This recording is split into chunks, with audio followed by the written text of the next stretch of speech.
Hello students, आज की इस वीडियो में हम क्लास 10th का वर्कशीट नंबर 28 करेंगे।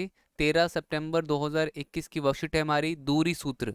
तो चलिए स्टार्ट करते हैं।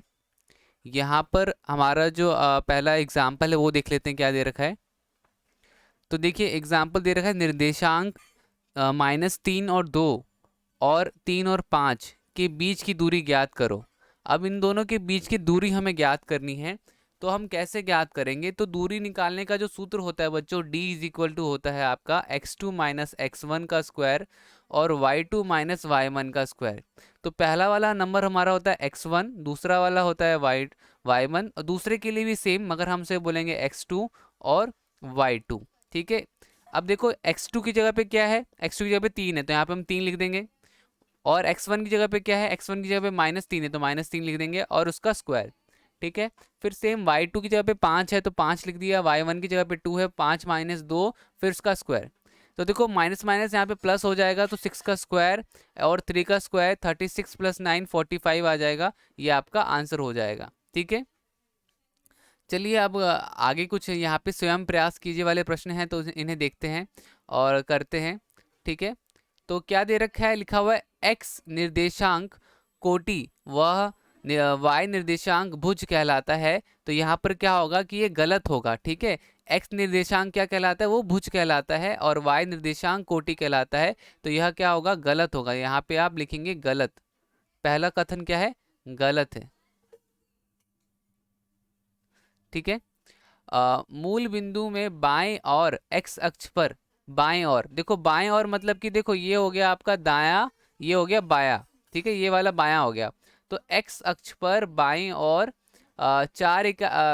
मूल बिंदु से 4 इकाई की दूरी, मतलब मूल बिंदु ये रही आपकी, इससे 4 इकाई, 1 2 3 4 यहाँ पर हो गई। तो आपका क्या होगा, आपका -4 और 0 होगा।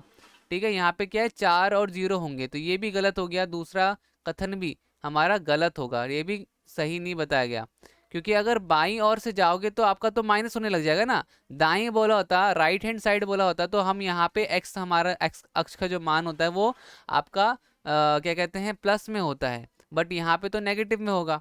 ठीक है। अब सेकंड क्वेश्चन करते हैं। सेकंड क्वेश्चन में क्या दे रखा है कि बिंदुओं के निम्नलिखित द्विघुमों के बीच की दूरियां ज्ञात कीजिए। अब एक प्रश्न है और हमें इन प्रश्नों को करना है, तो चलिए स्टार्ट करते हैं। तो अब यहाँ पर जैसे कि ये पहला प्रश्न है ए, 3 2 और 6 और 6। तो चलिए इसका करते हैं। यहाँ पे देखिए हमारा, ये देखिए 3 2 है और 6 6 है, तो पहले वाले को x1 मान लिया और दूसरे वाले को क्या मान लिया, y1। सेम इसी तरह से x2 y2। अब d का मान हमारे पास जो सूत्र है वो हम लगाएंगे। तो x2 देखो 6 है, तो यहाँ पे हम 6 लिखेंगे। x1 क्या है, 3 है, तो हम यहाँ पर 3 लिखेंगे। ठीक है। 6 में से 3 माइनस हो गया, स्क्वायर आ जाएगा। फिर y2 क्या है, वो भी 6 है, और 2 आपका क्या आ जाएगा, तो 6 में से 2 गया, आपका 4 आ जाएगा। 3 का स्क्वायर करेंगे 9, और 4 का स्क्वायर करेंगे 16, 25, 25 का आ गया 5। ठीक है। ये हमारा आंसर हो जाएगा। अब अगला देखते हैं, बी पार्ट देखते हैं। बी पार्ट, बी वाला पार्ट देखिए, यहाँ पर आपको दिख रहा होगा बी वाले में क्या है, बी 0 0। ठीक है। दोनों 0 0 हैं, और एक 6 और 1 है। तो चलिए ये भी देखते हैं। अब अगला देखिए 0 0 6 और 1। तो यहाँ पर हमारा वही सेम x का मान आएगा, पहला वाला x1, दूसरा वाला y1, x2 y2, और इस तरीके से हमारा मान जो है वो √37 निकलेगा। ध्यान से बच्चों करिएगा क्वेश्चन को। देखिए x2 क्या है, x2 क्या है, x2 6 है, तो यहाँ पे हमने 6 लिख दिया। ठीक है। तो आप देखेंगे x2 हमारा 6 है, और x1 क्या है, x1 0 है हमारा, तो 0 में 6 में से 0 गया, आपका 6 ही बचेगा। y2 क्या है, y2 1 है, 1 में से आपका 0 जाएगा तो क्या बचेगा, 1 में से 0 जाएगा तो आपका 1 ही बचेगा। 6 का स्क्वायर कितना होता है, 36। 1 का स्क्वायर कितना होता है, 1। कितना आ जाएगा, 37 आ जाएगा। ये आपका आंसर हो गया। अब अगला देख लेते हैं, अगला क्या दे रखा है। अगला सी वाला पार्ट दे रखा है आपका -60, और x1 y1 ये हो गया, x2 y2 ये हो गया। तो x2 में से x1 माइनस करना है, मतलब कि 4 में से आपको माइनस करना है -6। तो 4 में से माइनस करोगे -6, तो माइनस माइनस यहाँ पे प्लस हो जाएगा, तो 4 और 6 आपका 10 हो जाएगा। ठीक है। इसके बाद 0 में से 0 गया तो 0। अब बच्चों 10 का स्क्वायर करोगे तो आपका 100 आ जाएगा, ठीक है। इसके आप फैक्टर्स निकालोगे तो हमारा आंसर 10 होगा, ठीक है। तो ये वाले क्वेश्चंस हो गए हमारे।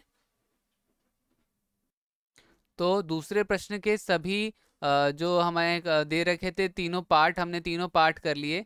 अब तीसरा प्रश्न कर रहे हैं, y का वह मान ज्ञात कीजिए यदि बिंदु P और Q इतने हैं तो बीच की दूरी भी मात्रक 10 है, तो बताइए क्या होगा, इसका आंसर क्या होगा। थर्ड का आंसर अब हम करने जा रहे हैं, तो चलिए स्टार्ट करते हैं। अब तीसरे प्रश्न का उत्तर हम यहाँ पे करने जा रहे हैं। तो देखिए हमें P दे रखा है, यहाँ पर P क्या दे रखा है, तो आप देखेंगे P जो हमें यहाँ पे दिया जा रहा है वो क्या है, वो दे रखा है 2 - 3। तो हमने एक को x1 ले लिया, एक को हमने y1 ले लिया। फिर Q हमारा क्या है, Q है हमारा x2 वो जो कि है 10 और y2 जो कि है y। हमें D दे रखा है बच्चों 10, तो हम D का सूत्र खोल लेंगे यहाँ पर। वो है x2 - x1 का स्क्वायर प्लस y2 - y1 का स्क्वायर।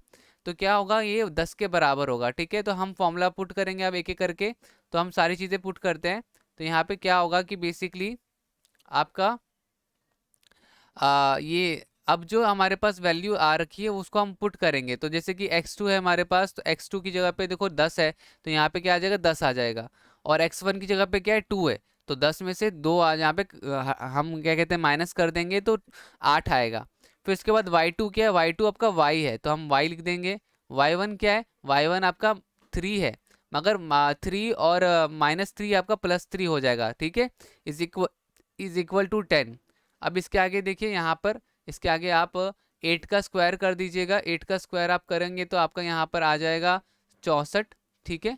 यहाँ पे आपका 64 आ जाएगा। फिर इसमें y+3 का होल स्क्वायर खोल दीजिएगा, y² + 9 + 6y आ जाएगा। फिर 8 का स्क्वायर 64, y² 9 6y और 10। तब हम यहाँ पे दोनों दोनों तरफ स्क्वायर कर देंगे, ठीक है। तो हमारे पास कुछ इस तरीके से आंसर आ जाएगा लास्ट में। तो इस तरीके से बच्चों आपका ये पूरा का पूरा आंसर आ जाएगा। तो हमारा मान जो आएगा, y का मान 3 या फिर 9 आ सकता है, ठीक है। ये इस तरीके से हमारा मान आ जाएगा। तो इसको आप कर लीजिएगा। यहाँ पर हमारा पूरा वर्कशीट कंप्लीट हो गया।